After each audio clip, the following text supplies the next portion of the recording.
Il est possible que Dieu ne soit pas brésilien, mais au moins il a passé pas mal de temps au Brésil. Cette réflexion attribuée à l'ex-président Lula traduit bien l'importance du sentiment religieux dans ce pays. Avec 123 millions de fidèles sur 195 millions d'habitants, le Brésil est le plus grand pays catholique au monde. Mais l'Église catholique est en perte de vitesse et la visite du pape est une occasion en or de la redynamiser. En ce qui concerne le pape François, nous nous attendons à ce qu'il aide l'Église à réaliser une nouvelle évangélisation, qu'il aide à animer l'Église. Petit retour en arrière, juin 1980. La visite du pape Jean-Paul II attire des millions de fidèles. À cette époque, l'Église catholique est triomphante. Le pays compte alors 121 millions d'habitants. 90% d'entre eux sont catholiques. Il n'y a que 7% de fidèles dans les églises évangéliques. Mais 30 ans plus tard, la proportion des catholiques a fortement diminué, alors que le nombre de fidèles dans les églises évangéliques ne cesse d'augmenter. Pourquoi ?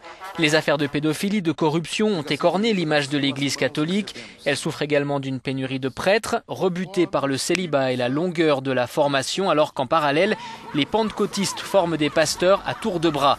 Autre explication, le Vatican s'est très longtemps montré hostile à la théologie de la libération, un mouvement né dans les années 70 et qui voulait rapprocher l'Église des plus pauvres.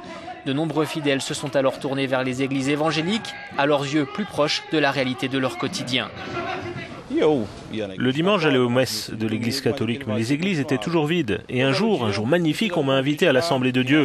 Et c'est à partir de ce moment-là que j'ai accepté Jésus, que j'ai fait sa connaissance. Le vide et la tristesse que je ressentais auparavant ont été balayés.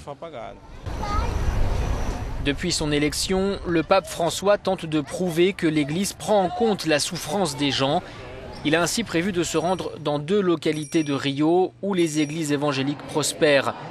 Dans l'un de ces quartiers, Varginha, un jeune catholique exprime ses attentes.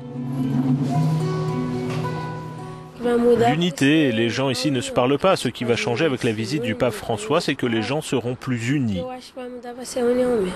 Un objectif résumé par l'archevêque d'Aparecida en ces termes. L'Église catholique est l'église la plus puissante au Brésil, mais nous devons mettre à jour le message adressé aux gens d'aujourd'hui.